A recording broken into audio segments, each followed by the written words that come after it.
Hey guys, and welcome to another Jackson and Jonathan video with Jonathan in it.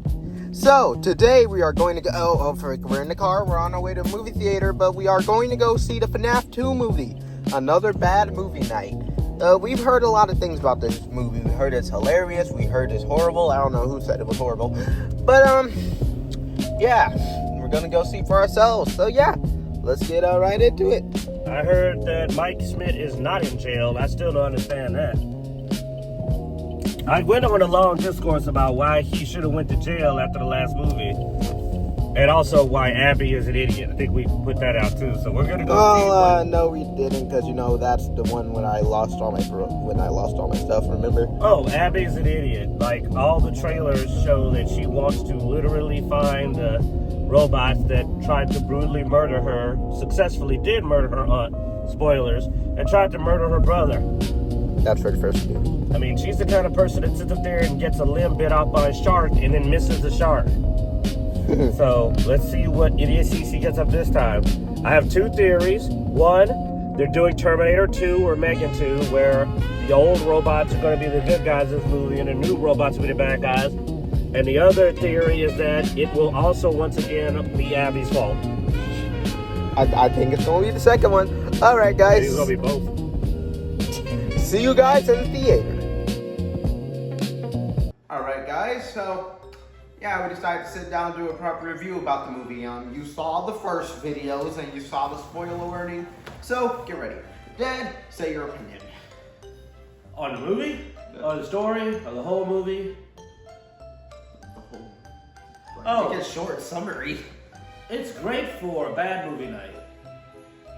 I mean, was it good? It was FNaf. I was not surprised by anything. Well, there were parts I didn't predict, but those parts didn't matter. Yeah, like Michael Afton showing up. Nobody knew he was going to be in this movie. It's because he really wasn't. Yeah, he didn't really have a part in it. He didn't do anything. Not really. And also, there's two Mikes. Like, there's Mike Smith and Michael Afton. That's always been the case, though. The main thing about the movie is that I predicted everything. I was right. I told my son, I said it's going to be Terminator 2. It's the old robots from the first movie are now the good guys, even though it takes away at the end of the movie. But I still was right. And then the new robots are the bad guys, which I was always right about. Honestly, you literally could change the villain to Skynet or just an evil AI, and that works because except for that one part near the end, it pretty much was just Megan or Megan 2. It was the evil robot AI that likes kids but doesn't like adults. That's pretty much it. Like, the supernatural element is minimized in this one. I mean, the main first time everything kind of gets defeated is they hack the wireless signal. Then it pops back up and they go, oh wait, no wait, it's a ghost movie, and they suddenly remember it. But the villain is the most uninteresting I've seen, especially because I don't think that the marionette is evil, supposed to be evil. And while you may argue if it's evil in this movie, yes, is the answer. I mean, it literally murders a person just because that person's mean. Now, the person's a jerk. Yeah, but the teacher. It also murdered the teacher. Teacher didn't harm anybody. The teacher's not a physical threat or danger to anybody. It's just a jerk teacher and gets murdered. That means that the marionette / Charlotte is just evil. It also killed everybody. Oh yeah, what did the ghost inspectors do? They weren't parents, they were just murdered. So Charlotte's like a horrible murderer and absolutely irredeemable, which is not the original concept of the marionette to just be plain evil. But here, it's played as in a child mass murdering psycho who even possesses Abby, and that's a kid, and the one that helped her. So yeah, just a jerk. Like, I hated Charlotte. Charlotte's terrible as a villain, irredeemable, invincible. The resolution of the movie, the ending, is the dumbest thing I've ever seen, not counting the after credits. And really, that's all this movie was just filler. till we got to that, till we get to Springtrap. That's all it is. It's just filler. It's filler to get to Springtrap. Nothing of serious consequence happens for most of it. Then at the end, a bunch of crazy crap happens that leave you going, what the heck's gonna happen now? Yeah. You know what happens to Vanessa? I'm like, I don't know what that means. So you're left very confused and left with no real idea of what they plan to do in the next movie. They're gonna have to hand wave it like they did to Aunt. They're basically going to start a movie and go, oh, she got better. You know, she got better. That's what they have to do, because that's the dumb the ending was. It's like, so isn't that mean that you've literally had this whole movie happen and nothing changed or resolved? Charlotte is not stopped at all? Was Charlotte stopped? Nope. Not at all. Is she going to stop killing people? Nope. Is she just going to keep doing what they tried to stop her doing, which means they failed? Probably. And also, the other thing that we stated, if you see previous videos, is that Abby is an absolute idiot and the worst person in the world, and that is true. Abby is directly responsible for the death of her teacher. She foolishly keeps trusting murder ghosts. She even knows at this point that these ghosts have lied to her and harmed people because it happened to her aunt. But yet she's like, oh, you want to go talk to my teacher? Tee-hee-hee. Oh, what are you going to tell him? I want to see what's inside his head. Okay. And then she likes Chica specifically. And hold up. Let me remind you what Chica did. Guess what animatronic, when she came back to the pizzeria, lured her into the back in the first movie, lured her into the back and tried to put her into the spring-locked suit. Guess who that was? Chica. Chica! Guess who's the one that attacked her, that carried around the marionette and made the marionette attack her? Chica! She keeps thinking Chica's her favorite. I don't even remember that being a big thing in the first movie. Chica was the one that tried to kill her directly. Like, picked her up and was like, and she's like, no, Chica's my favorite. And then, like, you walk in, you see what is obviously not the Chica you know, and they're like, it's not that weird. And Chica didn't talk in the first movie, so I don't know how she fell for it. Let's go further. In the first movie, she tells Mike, her brother, what the ghosts are saying. She also draws the ghost children, meaning that Abby can see the ghosts. She knows she can see them in their child forms. She can communicate. The important part is she can communicate with them. So how does she get fooled by Charlotte when Charlotte clearly does not look like the ghost? And when she got there, she should have said, well, that's weird. Where are the other children? Where's the literal one that manifests and can talk to everybody? Golden Freddy, whatever. And he shows up at the end. Which reminding us that he can talk to. So she should have immediately walked in and said, where's everybody? It's okay. There's nothing. Okay, I'll get the hell out of here. Like, I mean, it was so obviously a trap that we've started to think that Abby should have been picked up by the short bus. Because Abby is not really stupid. Abby is special needs. She's like so far gone, she's clearly not even at a normal child's mental capacity. She's doing things that you would expect a 5-year-old to fall for, but she is not only an older kid, but she is an older kid who literally has already experienced this and knows not to just do what she's doing. She goes off to a random place that she knows is not the right Fazbear's. She gets directly told, we can't leave this place. We've been locked in by a security code. Yeah, that's not how it works for the others. She should have immediately said, no, Freddy came to pick me up, so that's different. At every possible opportunity, Abby proves to be the dumbest person in the movie. She is the catalyst of everything that goes wrong. She has blood on her hands because of her teacher. Well, think about it. The robots were locked in. No one else had to die. She is the reason they got out and nearly murdered all these people. Did murder one person. Abby is the dumb little girl from Jurassic Park who let the dinosaurs out and it ate a bunch of people. And they tried to act like that didn't happen. And I only watched the sequel because I was hoping they were going to lock her butt up. All the murders she called. Well, that's Abby, but with killer animatronics. I mean, the animatronics for the first movie killed a bunch of people. She knows the animatronics kill people. She's literally popular in school and making friends, but she missed her weird ghost friends the most. Best thing that happened at the end of the movie is that gets resolved. The first set of children move on, thank goodness. And they had to because this weirdo was not going to ever stop obsessing. So they were like, why did this happen? Well, I was looking for y'all, and you listen to this weird, like you ain't question. Okay, we're going to heaven just so you, or hell, because they didn't kill a lot of people. We think they went do. But they passed on because they realized they had to pass on, or idiot Abby was never going to stop. She's like ghost stalker, you know. She's like, man, I want to be friends with ghosts, dummy. Literally, the theater had him and his brother laughing. We went in there because I said when the robots start powering down, the first movie's robots, the original. She's like, are they? She said they're dying, and I looked at him and we said all at the same time, they're already dead. I mean, they're dying, they're dead. I said, aren't they ghosts? It's like, well, the machines are about now. Like, well, they're not doing anything. They're ghosts. They're leaving because they don't like you, man. The truth is, they remember when you said on the outside that they came there just to let her stop doing this stuff? Like, we came to save you just so you can stop. We came here to go, hey, Abby, we're gonna move on so you'll stop. Did you? I mean,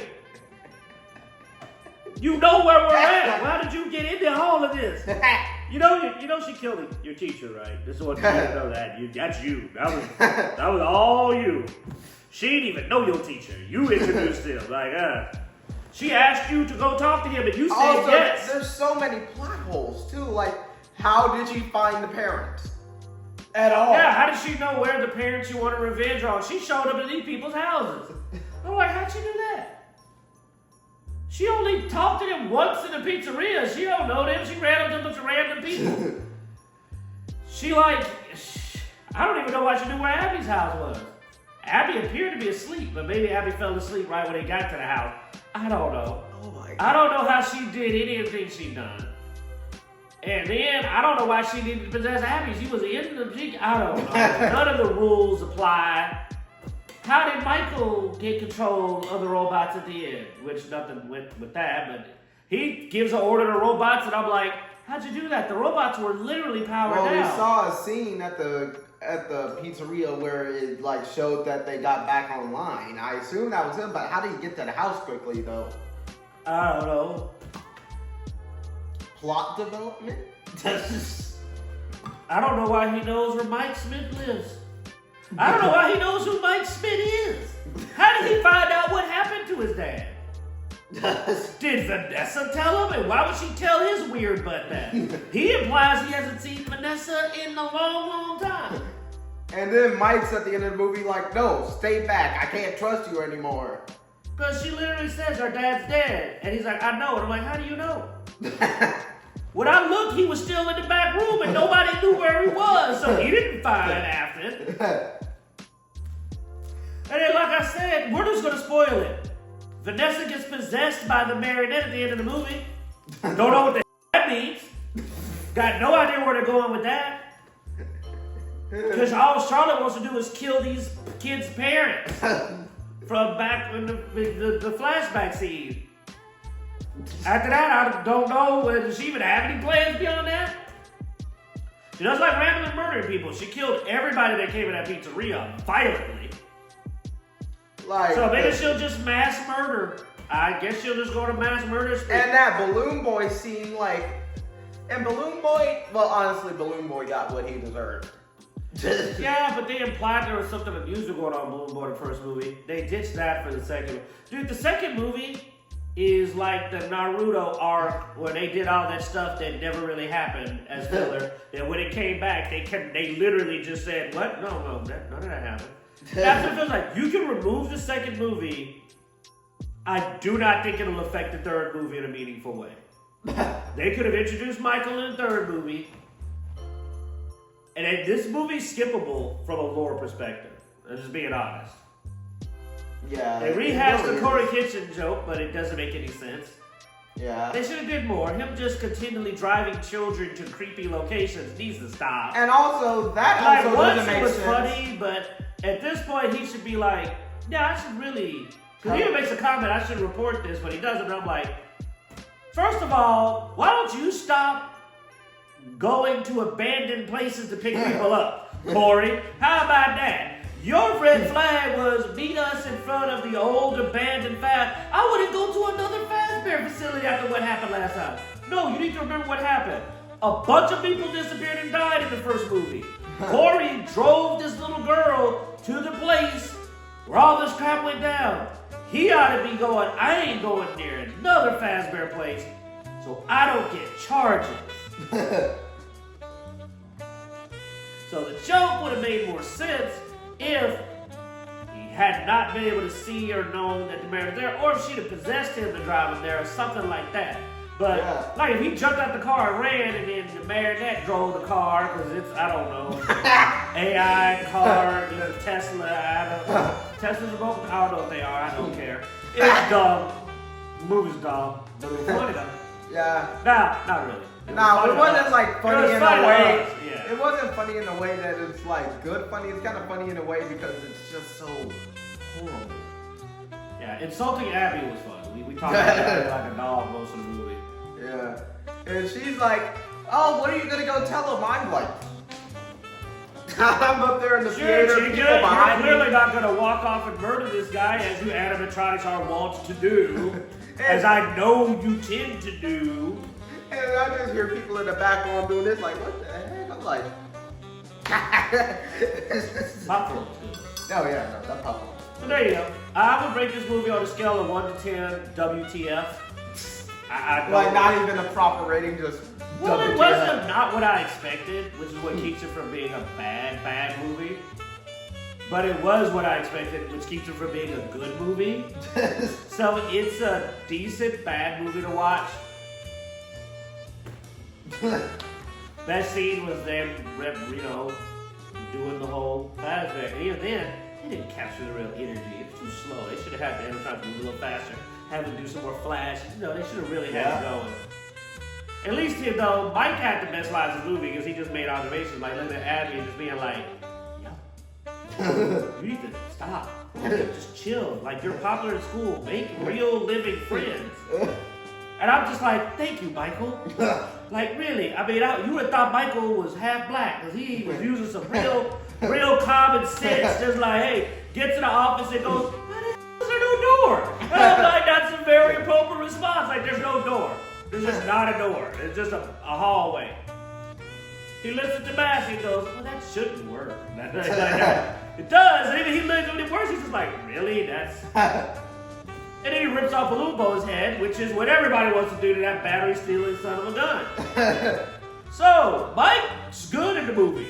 He even has a fair crash out at the end of the movie. Even though I would have been like, I need to make sure she don't know that else. He looks at Vanessa and he's like, stay the hell away from us, you crazy. Your family's all jacked up. You ain't tell me you had a murderous, crazy brother that knows where I live? Like, yeah. Wait, how does he know where? I'm guessing Vanessa told him. I don't know. Oh yeah, William Afton. Yeah, so this guy murdered our father and he lives here. And you expect him not to come? You expect him to be like... I went through over an hour of nonsense just to see Springtrap start to revive as we all expected. It's like pull a Princess Bride. Hello, my name is Michael Afton. You killed my father. Prepare to die. I want my father back, you son of a... Actually, he's getting back up. Yeah, no, he's fine. Oh, okay. Hey, Dad. Hello, Michael. Where is Vanessa? She got possessed by the marionette. How are we going to work that in the next movie? I don't know, Dad. This is going to mess the whole lore up. I know. But where are they going with that? I still don't know where they're going with the possession. Is she going to become Fanny or Circus Baby? Does Charlotte want to be Circus? I'm confused. Michael goes, I don't know. I can't even tell if I'm human or not. I'm pretty sure I'm a robot. We'll reveal it later. Okay, all right. I'll just keep acting really weird. Yeah, it's all over the place, y'all. Yeah. Best part of the movie was the 5 minutes of Freddy reenactment of the gameplay and Springtrap, which we knew was coming. And you get to see Circus Baby, but not in any way that matters. Yeah. It's just, hey, Circus Baby, but it's also a dream. See, when I saw it, I said, wait, Circus Baby, is the Circus Baby going to scoop her? Did Circus scoop her? Is Vanessa a robot? No, I don't think she's a robot. She shouldn't seem to be a robot, but maybe she's a robot. Maybe her and Michael are both robots. Maybe that's how Charlotte was able to possess her so easily, because she's a robot. That's why she didn't change. That's why she didn't get the face paint and everything, because she's a robot. Solved again. Vanessa's a robot, Michael's a robot, Charlotte's a robot ghost, I don't know. The dog's a robot. The dog? Mike's a robot. Abby could be a robot that they did not finish programming. They only gave her like 1 gig of RAM and that's it. So she just keeps, out. Yeah. But yeah, that's our review. We have a digital circus theory coming out. So Several. stay tuned for that. We got some interesting insights into that. Yeah, on the new episode. So yeah. Bye. Don't trust Kate. Bye. Don't trust Bubba.